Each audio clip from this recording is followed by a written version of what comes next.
Good morning, everyone. What is going on? Welcome to Banner and Backbone. I'm Nick Perro, joined by my good friends and colleagues, Sherrod Swaney, co-director at Centered America, Frederick Pogue, Missives from a Middle-Aged Man, and my good friend Melissa Corrigan of Counterstory Media, and so much more. It is so good to see all of you guys here today for the window of discussion as we go into a great conversation today around creating creativity and how we are going to find solutions to the problems that we have right now for an 11-month strategy to win. That is the only goal, is to win for pro-democracy so that we can unseat the current regime in its entirety and regain accountability, affordability, and an America where people actually want to live, where all of us want to live, where we can start the 30-year plan for the Tricentennial Action Group of Tag You're It for Democracy. That starts with an 11-month strategy of how to win so we can get to 300 years. So good morning, everyone. With that preface, how are you guys doing today? I'm letting people roll in on Substack. We're streaming on YouTube and Twitch as well. And so just letting people roll in as we say hi and reintroduce ourselves real quick for anyone who might be new with us today. So Sherrod, do you want to start on yours saying hi? Just quick intro of who you are and what Centered America is. Yeah, my name is Sherrod Swaney. I'm the director of Centered America. We're a 501c4 nonprofit organization. We are not for profit. And we are defending democracy, resisting authoritarianism, and giving resources back to the people in order to fight back against this administration.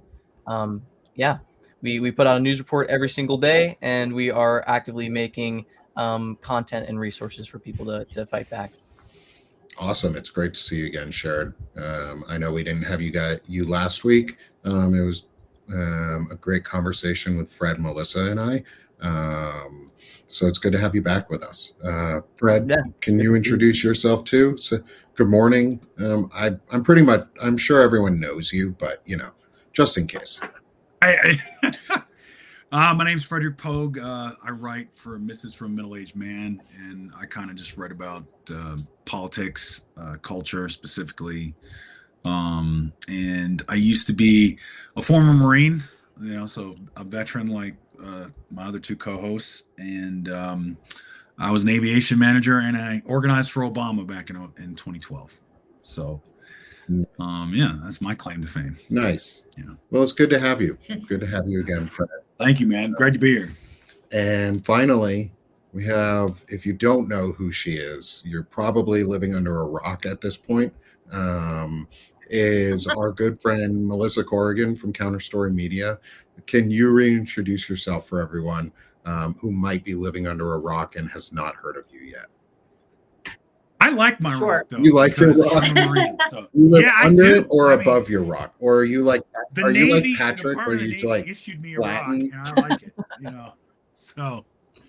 Oh, yeah. Okay, Melissa, good morning.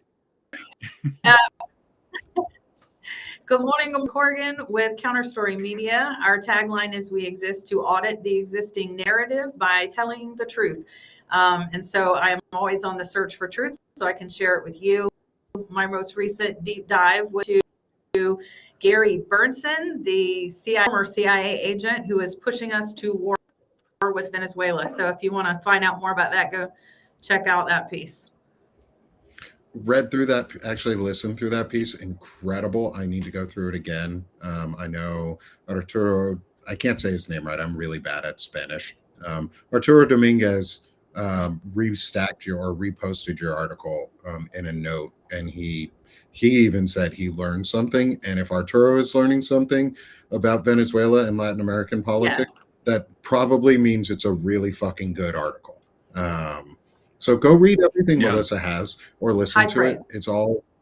It's like she's fucking fantastic. So go listen to Melissa. Yeah.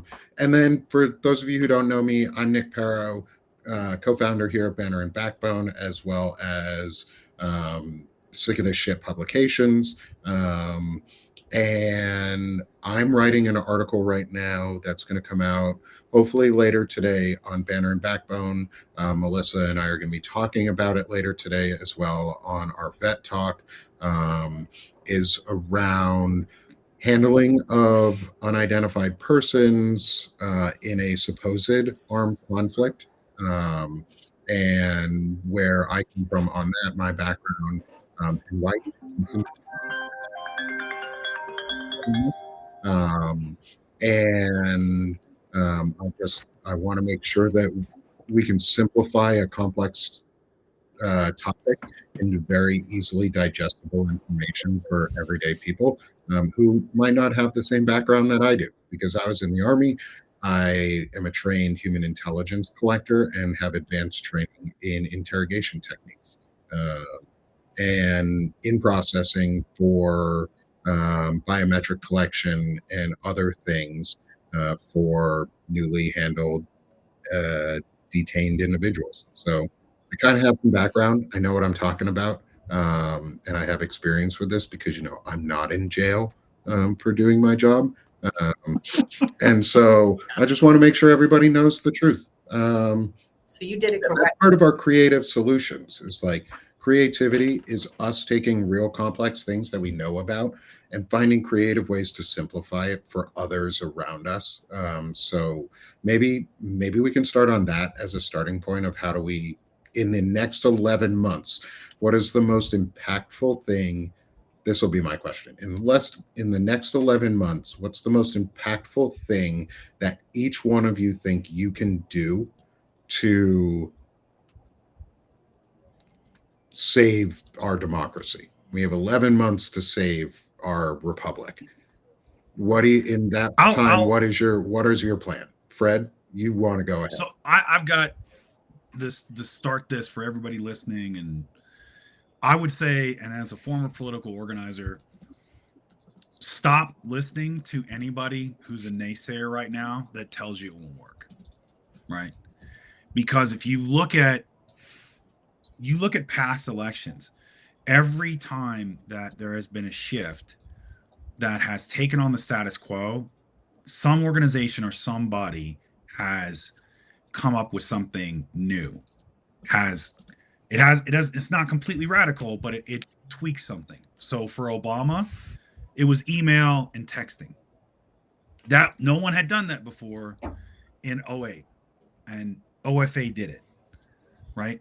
And so you look at the mini protests that No Kings are doing. That was inspired by protests that were going on in Europe, because people figured out it's much harder for law enforcement to basically have the manpower to counteract 14 or 15 or dozens of little protests than they do for one big protest, right? Because again, the prevailing theory was, oh, you want to get on TV, you want to show just how many people there are and how big they are. And it was like, no, because then it can be shut down, and then that's the images you see is police shutting it down, and it reinforces power. Or we're seeing this now with No Kings, where you're getting creative, and it's like the weird stuff, like the frog costume, the stuff that happened in Portland, things that you're like, that are more ridicule based, that take away power from authoritarians. So in the discussion of creating like an environment on how to save democracy, don't entertain people that are just like, oh no, you have to do it this way. Oh no, you have to do it this way. This is the way we have to. And you're going to get that. You're going to get it from well-meaning people that tell you that, oh, I've been doing this for 30 years and this is how we've done it. Even though they've lost so many elections and they've never really moved the needle. You mean James Carville? Right? I know you have feelings on him. It's James Carville. It's like he's the guy who's like, he's right just enough of the time to be relevant. But it's like, dude, you won a national championship back in the 90s. You're done, right? I don't want to hear how we're going to engage the youth unless we're actually talking to the youth, and what they want to be engaged on and how they need to be engaged. Oh, hey, wait, we've got Sherrod Right. Sweeney right here, who is part of I know that was my soft toss to share. Yeah, no. We have to Fred, I like. Give me a second. I like I'll be what right you're back. saying. I'm gonna just mute myself for a second. Oh, totally. No, I love what you're saying. I think right now is a completely different status quo, and Yeah. people that say they know shit don't know shit. They're losing. Like, we can't act like we have all this knowledge. We have to try new things, and there has to be a new outlet that we go to. And I think part of the thing that part of what we're seeing with No Kings is that we're getting these massive numbers, Mhm. and it's doing something for public perception, but it's not doing things in terms of policy and shifting legislation. It can, if we utilize those numbers correctly and drive those numbers into the community. I think that the biggest thing we can do right now, if I had to say off the top of my head, would be trying to figure out how to creatively drive those numbers to soup kitchens, or making sure, like, if you're going out to a protest, maybe donate food, donate money to a certain charity, donate $1 to Feeding America. And that can be your way of protesting. If you can't go to a protest, maybe your way of protesting is giving back to your community.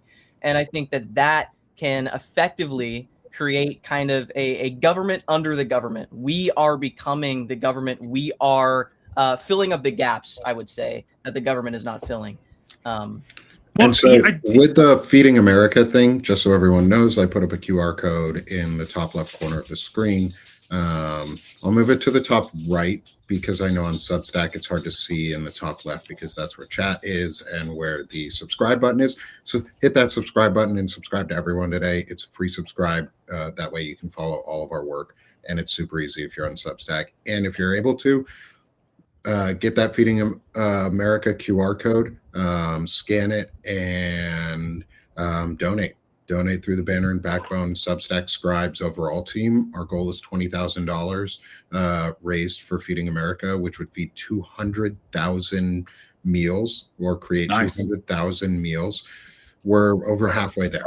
And thank you to whoever just scanned the QR code. You're amazing. We love it. That's awesome. And you are doing the creative resistance that is needed right now to ensure Americans are fed, to ensure that there's safety and security at home, because the basis of safety and security is food security and housing security and health security. We can do one of those together right now. And whoever scanned the Feeding America QR code, thank you, because you're helping with a big part of that. So creative solutions in action. That's all. That's what we're about here at Banner and Backbone and Centered America and Missives for Middle-Aged Imp Man and Counterstory Media and Sick This Shit Publications.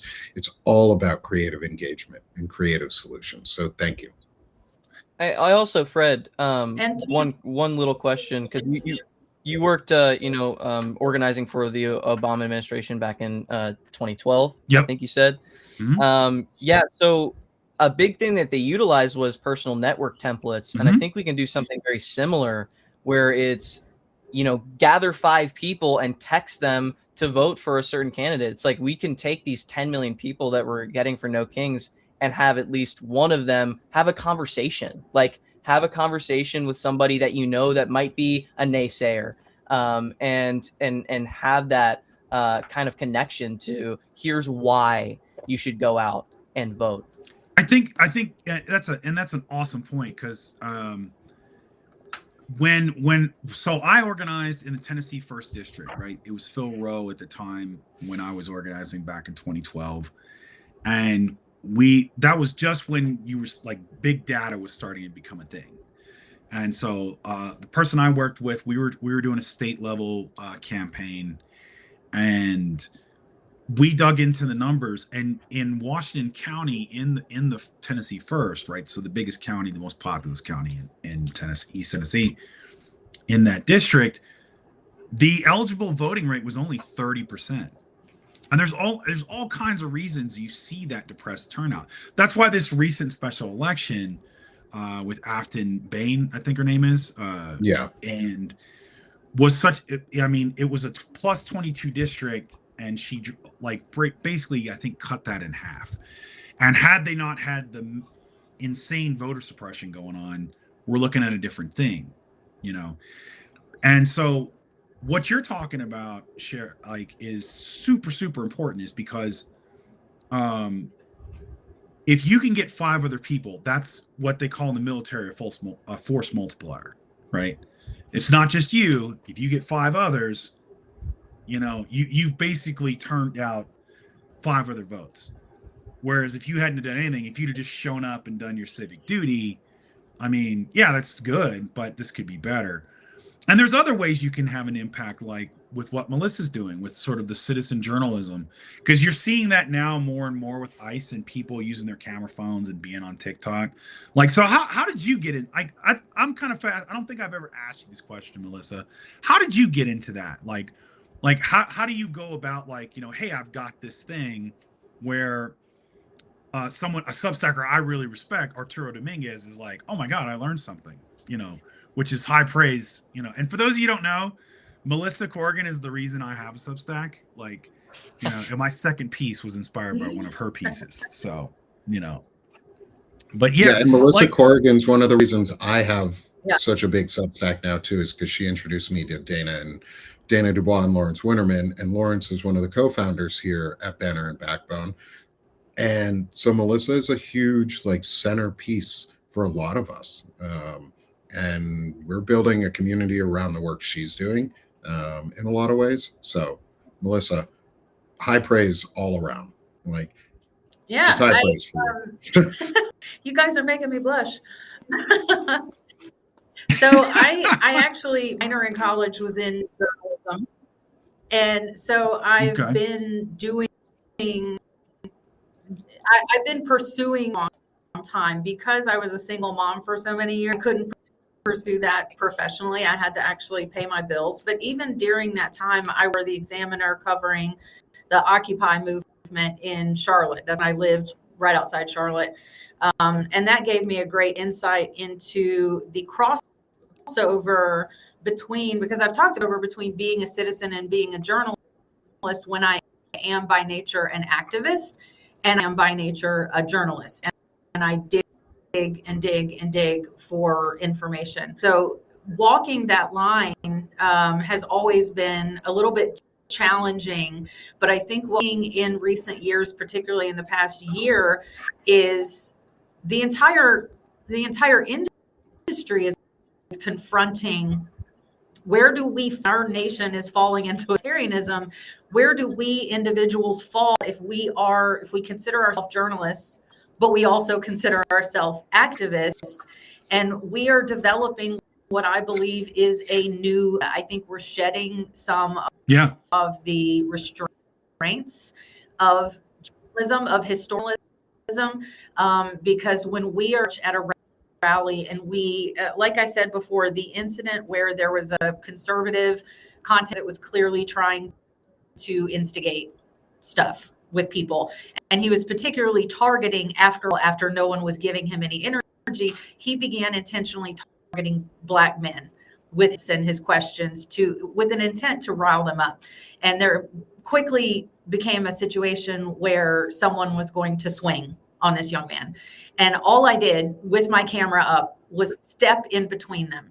And if I was wearing a lanyard for the Routers or Politico, I could not have done that in that moment. And what I would have captured as a journalist was a Black man punching a young white conservative creator, which would have given that creator everything he wanted for his material. And it would have given a narrative to the march that did not need to exist, right? In that moment, I could choose to step a hat and into a citizen hat, step in between that situation to dissipate a headline before it ever happened. And I don't believe I did immorally in that situation or unethically, but you talk to journalism sort of diehards and they would disagree with me. So I think we're in a rule place of establishing new media where we can operate out of our personal ethics and all know to be right. Okay. And that's a very cool place to be. And I am finding my way just like you guys. And all these doors have opened up and I've been meet with the coolest people. And at the root of my work is I want a difference. And if sometimes I have to take off the hat to do that, then I have the freedom to do that by virtue of this platform. Well, and before you jump in, Fred, I think that's really important because one of the most fundamental things people have forgotten is your first responsibility as an American citizen is being a citizen and upholding the laws and the Constitution. Right.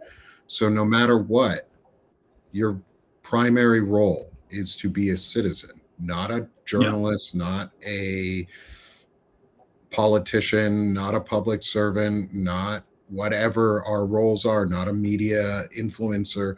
Citizen. Your primary role needs to be citizen. And I think maybe one of those creative solutions could be part of what Lawrence Winterman talked about too, was the citizen's oath and getting people to actually take and want to take a citizen's oath so that they feel a responsibility, and we all feel a responsibility to the Constitution and to our laws and upholding them. And what does that mean? And we have to embody them. That way, when we talk about it for service members too, is like, what does it mean to uphold your oath? You can talk from experience and saying, this is how I uphold my oath. I hope you do the same. Or I expect you to do more and better because you swore that extra oath. And you can talk from experience. I think it goes like even to deeper than that. I think what Melissa, and I agree with you though. First and foremost, I want to say that, Nick, is like, you're absolutely a citizen. You have to keep that first and foremost. And I think it goes to that with these old rules of journalism and this. I'm objective. I'm just a impassioned witness to history or whatever. And the fascists and authoritarians, they bank on that, right? Just like in Congress, they bank on the Democrats to be the quote unquote adults in the room. Now, whether it's the corporatist ones that fall in line, or whether it's people like, they give them an out like, well, okay, I don't want to burn the house down, so I guess I have to make a deal with the guy holding the gas can and the lighter, instead of just saying, no, screw that guy. He's got a gas can and a lighter. Let's beat his ass and throw him out of the house. So I think Howard Zinn said it best is, you can't be neutral on a moving train. And if you like, so to me, if you're acting from a place of authenticity and you're acting from a place of this is happening, you should absolutely intervene. You should use your privilege, and you should use because if your goal is to just impassively document the downfall of democracy, the fascists are going to win, right? If your goal is to inform the public, and I would argue that you are, and I would argue you're being a tool for fascism in doing that. Yeah. I think we're just at a critical point of what defines a journalist and what defines the media in this moment. And if the media is just going to passively document the downfall of America, then that's a failure. Well, then when they go to the camps, fourth wall or the fourth estate. Yeah, when they go to the camps, they can be like, I at least obtained my, I kept my objectivity.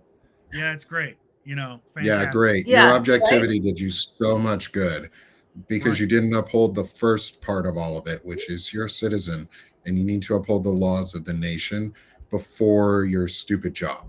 Well, it's like that one meme that went around for a little while where it's like, journalism isn't this person says it's raining, this person says it's not raining. Your job is to open a window and verify who's telling the truth, right? And so there's this notion like, well, if I put myself in it, then I'm part of the story. It's like you're part of it. That's the false choices. You're part of it either way. If you're part of this country, you're part of the story. Doesn't matter how old you are. It doesn't matter like where you're at in life. if you're part of America and you're a citizen and this is happening, you're part of it. You can't escape it. You And I know, think, whether like, you Right. like you all are saying, I think, media is being reformed and reshaped. Journalism looks completely different now. And I think we can use our platforms for good. Everyone in the chat right now, if you are experiencing or witnessing something in your community that is against the law, record it and send it to us. We would like to amplify that. We want to show these cracks in what's going on in America right now. And I think that if we can utilize people's independent journalism, people going out of their way to document, create a file of all of these instances that are against the will of the people, I think it'll be a lot better of an amplification. I also think like there's a difference between a moderate America where it's corporatist politicians and what they think we want or what the donor class wants, and there's a difference between a moderate America that is the will of the people and what most people want when it comes to policy. And so when we talk about a moderate or a centered America, it's not a corporatist idea of America. It is the will of the people. And we have to reform and reshape what centered or what moderate means, because that's going to be the most useful is reforming that. And I think Nick is very he always centers on reforming the narrative, reshaping the narrative. What can we recall something? What can we reclassify something to make sure that it gets across to the population, to America? And I think that's going to be one of the biggest things as well. Yeah, and thanks for that. I think one of those important ones is the regressive versus or rather than conservative in how we talk about them, because it's easy to rebrand the Republican Party from a conservative party to a regressive party. They're the regressive Republicans, and it's the regressive nationalist convention that goes on. Like, that's what they are. And we use their terms, we use their That goes to answer, right. Yeah, go ahead, Melissa. Yeah, that goes to the question that you asked at the beginning, is that what is the creative direction that we should take? And I've been pounding this drum for weeks and weeks that we have got to confront on narrative. We have got to get out in front on messaging. This is the time that investigative reporters need to be digging super deeply what our military is doing, so that I'm not liberal, so that pragmatic reporters can get in front of the messaging that's about to come out of Pete Hegseth's mouth. We have to own the messaging of what is happening in our military, what our military is being used to do. That needs to come from, I believe, veterans who are also journalists is going to be absolutely pivotal to presenting some of these stories that are about to come out, that are going to come out of investigations that are currently in chambers.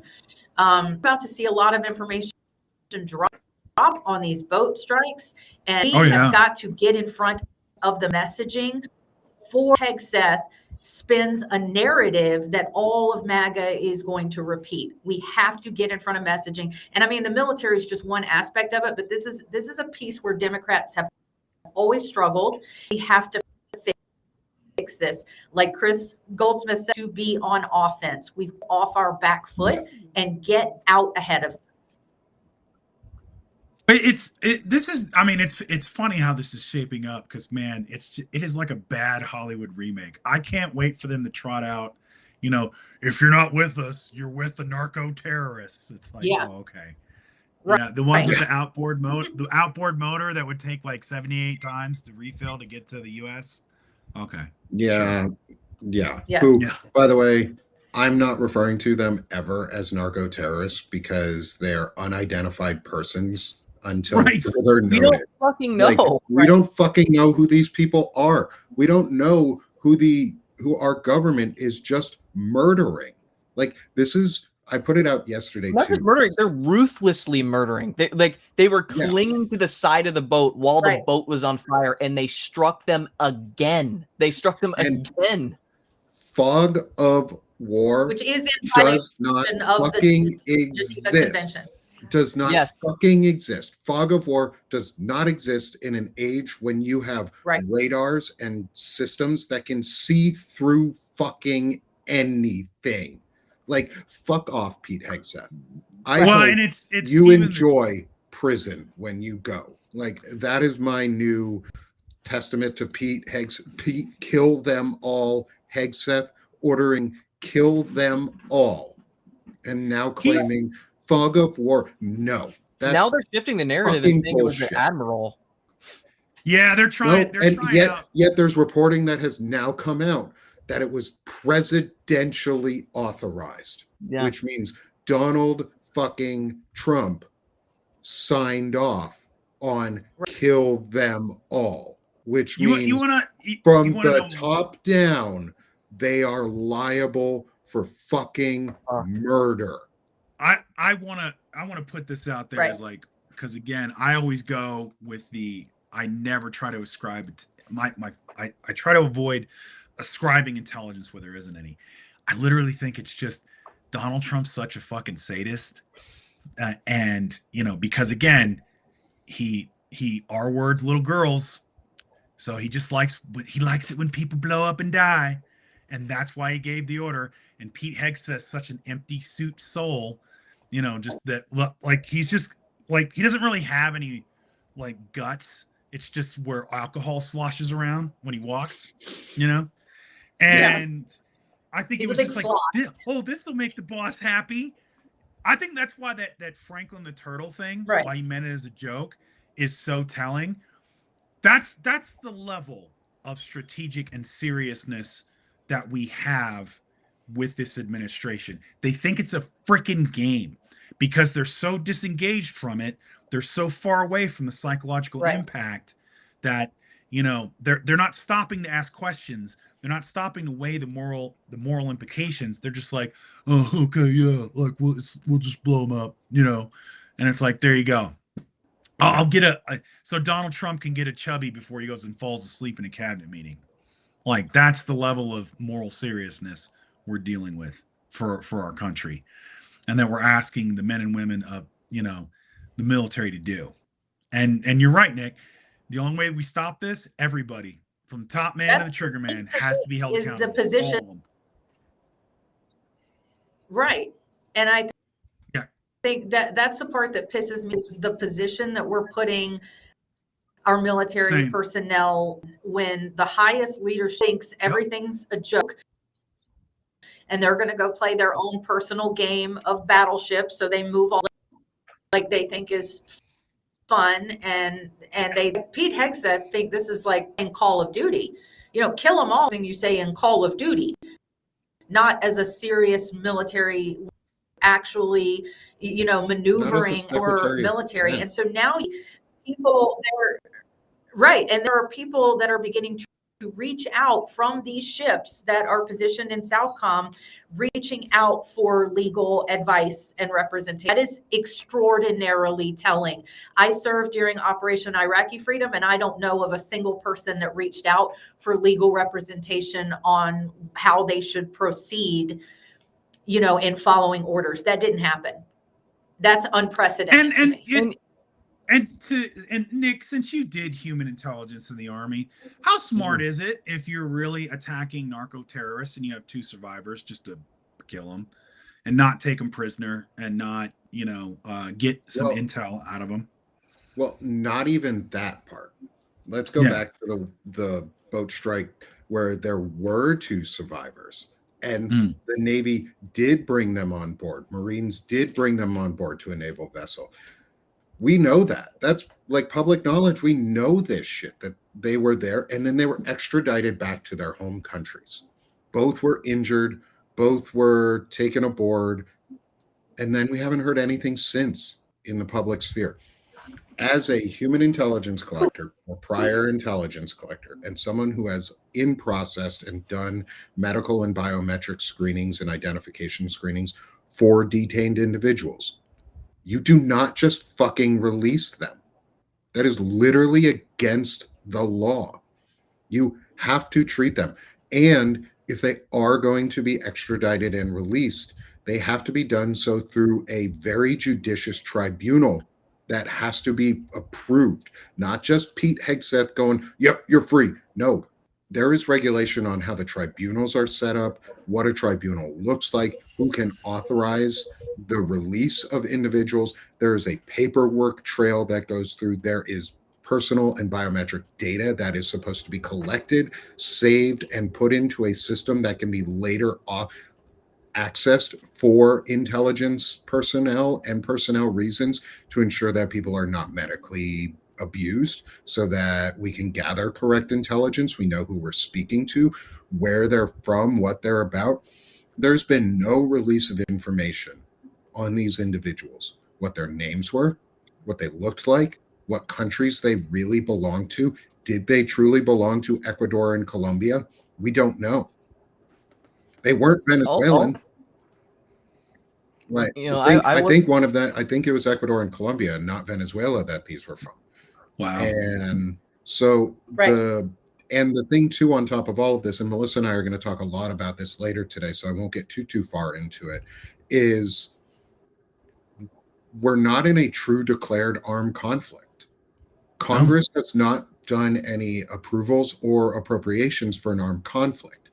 So right now, the military is acting as almost a pirate force and just killing people.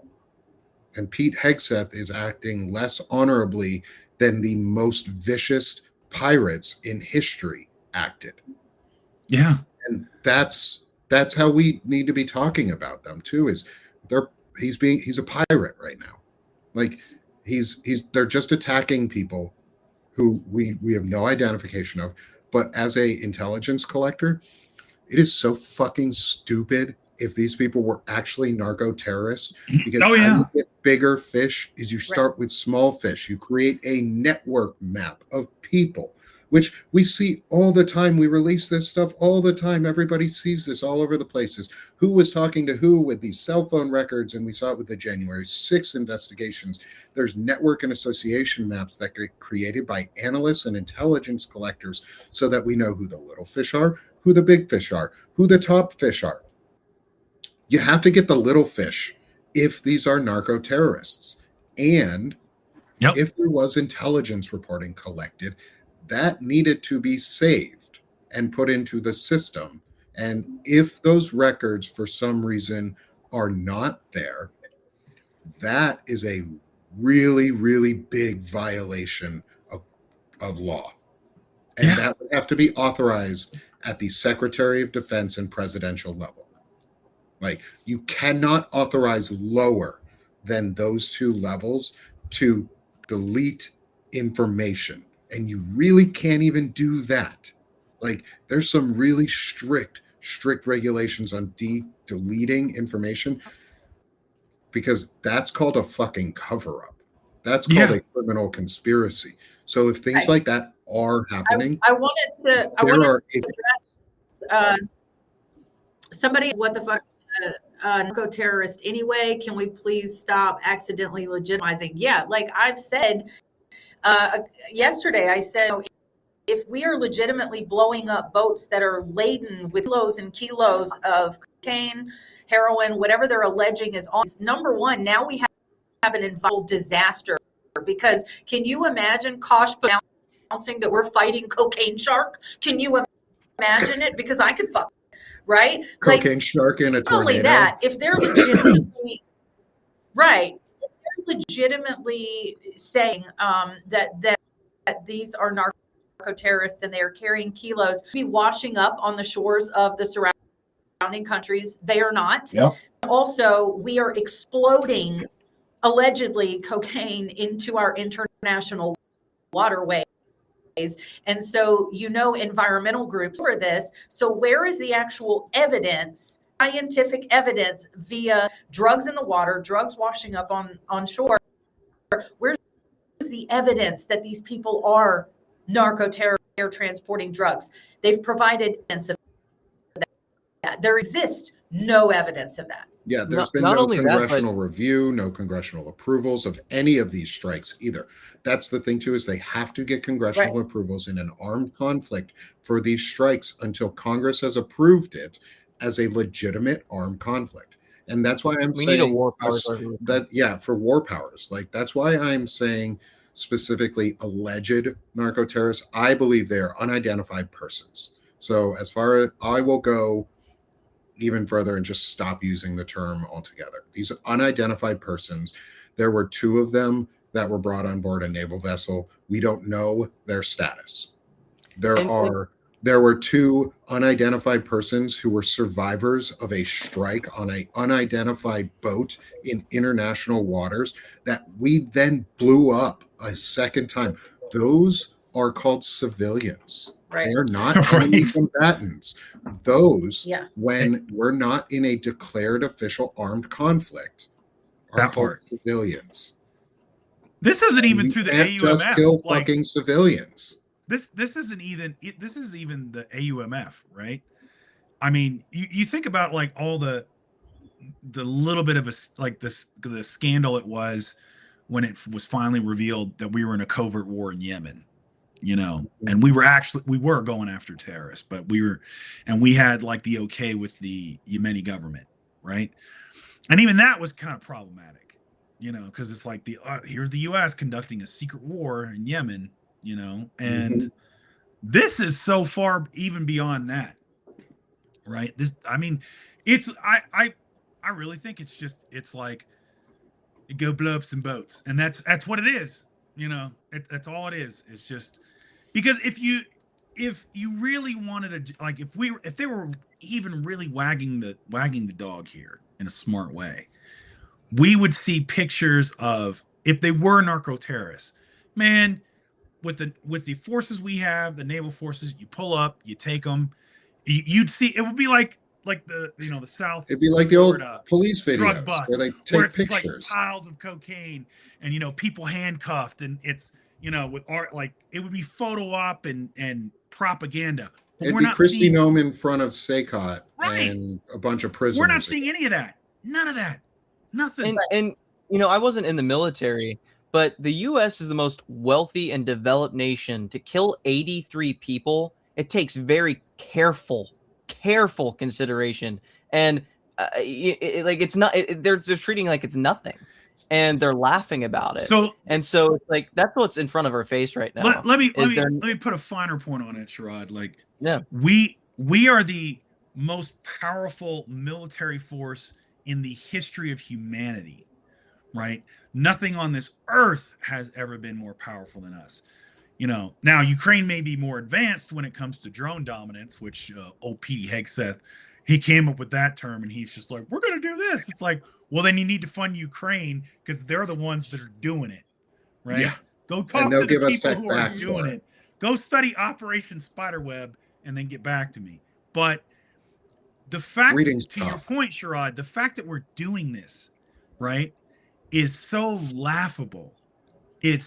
I mean, again, if we're talking wag the dog, and for those of you who aren't familiar with that term, that's basically like it's a lead up to a war, right? The dog's not wagging its tail, so you're taking the dog and you're wagging it to make it look like the tail's wagging. And this is laughable. It's not only moral, it's repugnant, it's grotesque. But if this is our justification for war, it's mind-bogglingly bad. Because if they were really sincerely narco terrorists, or they were narcos or cartel or whatever you want to call them, I'm telling you, like it would be like the South Florida where they got, I'm telling you, It'd be like table Miami with all the Vice drugs all over. and everything, and it's like, oh, we got to go in there. We got to go in there. Cash Patel would be out front with all these drugs just hanging out if this was what was real. And if they are transporting narcotics. Yeah. And with the right patches. Till He's Valhalla. got to have the Viking helmet. I'll see you in Valhalla. Talk about Valhalla.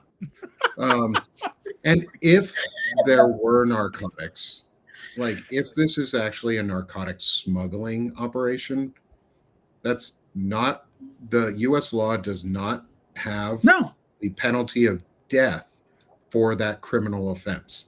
Like that does not preclude the death penalty. So what they're doing is even illegal on US civilian law too. Like these people need to, Right.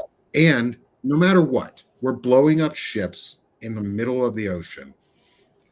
And I would like to know who the hell we're killing. I would like to know where survivors are. I would like to have those answers. There's a family now. There's a family out of Colombia that wants to know that too. And they question the U.S. government. Why did you kill our family member? Yeah, like I would like to know why these innocent civilians are being treated like enemy combatants when they're just trying to live their lives. I would like to see evidence and proof, because we are the United States of America, where we have a proof-based society that you have to prove as the government why you are doing something. And if we don't like it, you stop. And I don't like the US government murdering random people on the ocean, committing piracy in the middle of the international waters, committing piracy and just killing people. Like, I'd like to know why we're doing that. And you know what, Pete Hegseth? We're coming after you. We're coming after you because of shit like this. Because you don't just get to kill random fucking people. Donald Trump, guess what? We're coming after you on this too. Because that supposed immunity that you have as the president is going to be overturned, is going to be removed. Because the president is not afforded immunity. They are a citizen who has volunteered to do this job. And when your term is done, you return to the citizenry. And guess what that means? You fall under civil law again. And guess what? You never fall out of civil law when you're the president. Your oath specifically says you need to uphold the laws to the best of your abilities. And you're not fucking doing that, dude. Ordering murder of people that we have no proof that they were anything other than innocent, unidentified persons is illegal as fuck and is not within your core constitutional duty.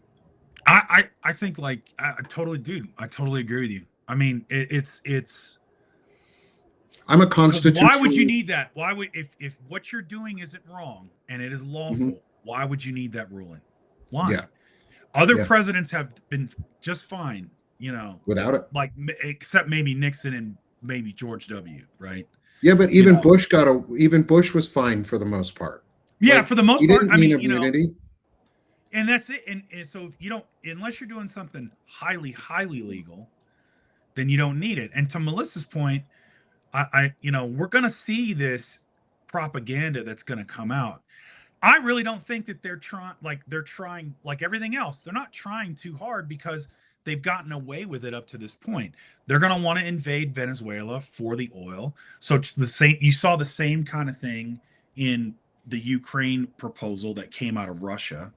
Is it's like, oh, what can the Trump family and all our little cronies get for this? And they're doing the same thing in Venezuela. They're going to invade because they're like, oh, ExxonMobil will cut me a percentage, or they'll give me so much of the company if I make this invasion happen. So they're going to use, and so really it's just, go down there and blow up some boats, and there you go. And that'll be enough of a reason, because Trump will do the laziest thing possible. Just blow up some boats and then we'll invade, and then we'll call them narco terrorists, and cool. Can I go golfing now? And that's and it is. It sounds mind-boggling that that's what it's going to be, but that's what it is. That's what we're going to be confronted with, and that's what we have to push back on. And it's like, and asking these questions. Well, who were they? Where's the proof? Where, like, why did you do this? Who gave the order and why? That's why we're going to need to push on our elected representatives. No. You're in Congress. You're part of a Senate committee, or you're part of a House Oversight Committee. Drag their ass in there and put them on the record. Yeah, put them on the Pete record. Hegseth needs to be under under oath in front of Congress testifying, and if he lies, he needs to be held accountable for perjury. That is a thing we can hold them accountable for, and lying to Congress specifically is a huge felony. It's like, is time in prison. And yes, will Donald Trump attempt to pardon him? Sure, he will. Sure. But the pardons of a criminal enterprise and a Russian puppet who is running our organization and who has committed treason and traitorous acts do not need to be upheld. There's no reason to uphold illegal pardons. There's no reason to uphold any action that Donald Trump has done since They became better hope he's illegally in this office. Yeah, they better hope Admiral Bradley's got a lot of Ollie North in him. Because if he don't, yeah, I have some questions for every admiral or flag officer that retires. Yes. Go ahead, Melissa. Let me read something directly from the Geneva Convention. This is Article 15, murder in violation of the law of war. Any person subject to this chapter who intentionally kills one or more persons, including privileged belligerents in violation of war, shall be punished by death or such other punishment as a military commission under this chapter may direct. I want to see Pete Hegseth in jail, but we may see Pete Hegseth. Yeah. good luck trying to leave the U.S. Stop. Or a short drop with a sudden stop. Those types of things. That's a phrase my dad taught me on what that is. Yeah, and let me read just a tiny fraction of the DoD Law of War Manual, Section 4.19, treatment of unprivileged belligerents. Unprivileged belligerents must be treated humanely. Let's go to the next. That person should enjoy POW protections until their status is assessed by a competent tribunal. That means if we don't know what their status is, if they're believed to be either or, they get treated like a POW until proven otherwise, which is a competent tribunal. There was no competent tribunal arranged before these two individuals that have disappeared at this point were released or extradited back to their home countries. We don't know their status of their health conditions. There was no congressional oversight done, even during a shutdown. I don't give a fuck. You still have to do the due diligence, military. You still have to be prepared for when Congress comes back into session, and within the time frame, answer their questions. And if you're unprepared to answer those questions, guess what? Those are now illegal orders. Those are now illegal activities, and you can and will be punished under UCMJ and civilian law. You can be punished under both. It is not double jeopardy to be punished under both, because civilian law is different than the Uniform Code of Military Justice. It is separate law that you voluntarily let yourself be committed to for life. For life. You can be recalled back at any point. Yes, for officers who retire and individuals who retire, it basically takes an act of Congress to get them brought back into service and remanded. But if you're an enlisted individual who got out of service, guess what? You can be remanded pretty fucking easy unless you were medically discharged. Like, accountability comes in. We're going to hold people accountable. And part of that accountability also means we promote things like the Orders Project and places where service members can go get legal advice and can seek legal representation before the next illegal order happens. Like, just go to the Orders Project. Go to their website. I will link it in. I think I link it in all of our show notes at this point. And if I don't, I will make sure it's in there. The Orders Project is a great resource for service members, specifically officers, who it's your fucking duty to ensure illegal orders do not get to your enlisted personnel. So fucking do your duty. Yeah, because Lord knows the Trump administration ain't gonna have your back. Yeah, and Lord knows the JAG office was dismantled by Pete Hegseth and the Pentagon right away. So you need outside counsel, because guess what? A lot of those really good JAG Corps officers who were relieved of duty, probably went to the Orders Project and are offering solid legal advice from a non-partisan, unbiased, pro-democracy, pro-constitutional opinion. And that's what we are. Like, I'm a constitutional progressive. I believe in the Constitution and the framework, but I want it to progress. Like, that's what I believe in. That's who I am. That's what I'm labeling myself as. Like, the overarching question for today was, what can we do over the next 11 months? And we're just about at time, so I want to wrap it up with this so that we can, one, promote ourselves and sell ourselves as always, but recap real quick what the one thing is we think we can do best over the next 11 months. And so I'm going to start first, Banner and Backbone. The thing that Banner and Backbone is going to do over the next 11 months is we're going to connect and collaborate with as many people as we possibly can. We're going to host as many shows as often as we can with as much fact-based, evidence-based, solid reporting, citizen-led journalism that we can.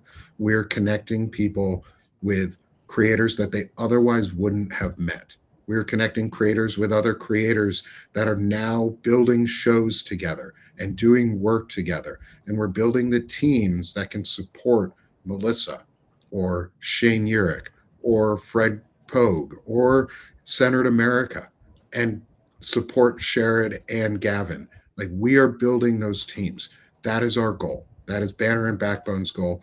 We need your support. As a co-founder here, I need your support. I would love anyone to come on board as a paid subscriber or founding subscriber to be one of the banners of the Backbones, or the backbones of the banner. Sorry, saying that backwards, and support it. That's the one thing that I think Banner and Backbone can offer over this year, is the connection and the collaboration pieces.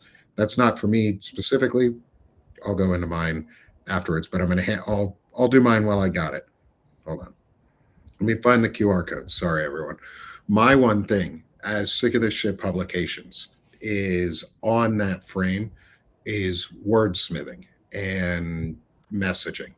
I think I'm good at messaging. I think I'm good at coming up with slogans and wordsmithing and debating on the need for word changes and how we can take the narrative back and reframe the narrative. So that's what I'm going to do for the next 11 months, is do as much as I can, writing, reading, discussing, doing live videos, and reframing the narrative, and taking it back and creating a place that is positive for masculinity, intelligent masculinity, as Evan Fields would say, and making a place where men learn how to be good people in 11 months, because that'll bring in a lot of good people.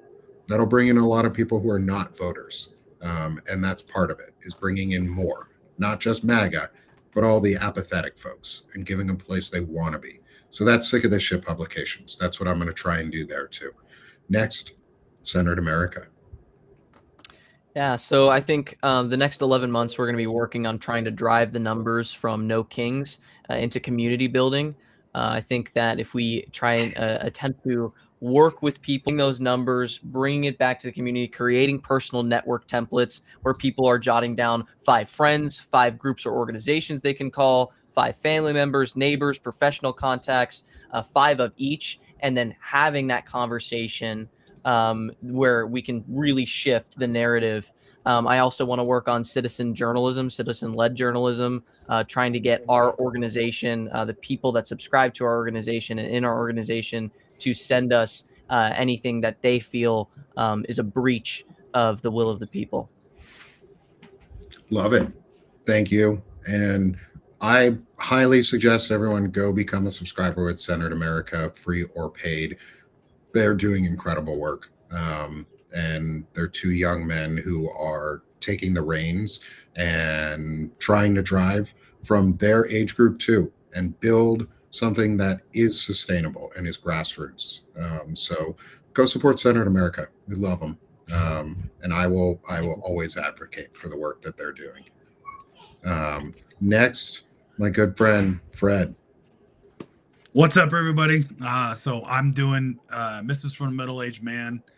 And my goals for 2026 are just to keep being a general pain in the ass and a rabble rouser. So, yeah, I mean, what else would you expect from a former Marine? Yep. You know, Well, like, rabble rouser helps with intelligent masculinity, positive movement forward, and creative ideas. And that's what we're all about, is rabble rousing and having fun. Go support Fred. He's a good friend. He was one of our original co-founders here at Banner and Backbone. He helped us get this started and brought us to where we are today, and helped us launch. And I love the work Fred is doing, and I support him 100% in all his efforts that he's making. So come support my boy Fred. And then finally, Melissa Corrigan and Counter Story Media.